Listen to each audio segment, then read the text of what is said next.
từng trải qua bao nhiêu năm thiết tha yêu như vậy mà bây giờ lại xa lạ.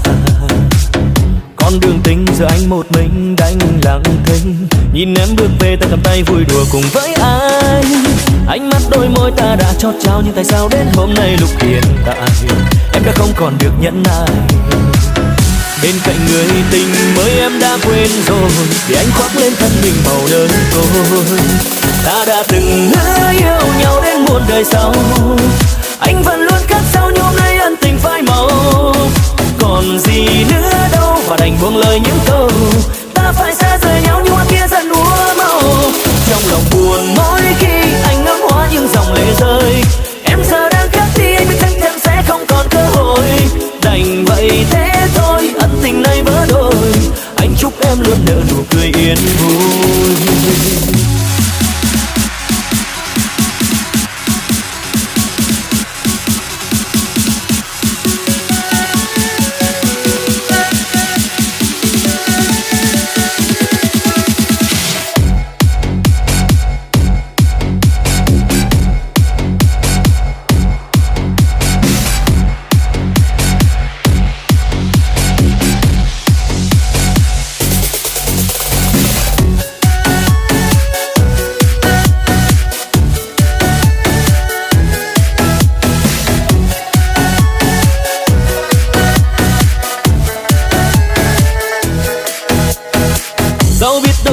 Từng trải qua bao nhiêu năm thiết tha yêu như vậy mà bây giờ lại xa lạ.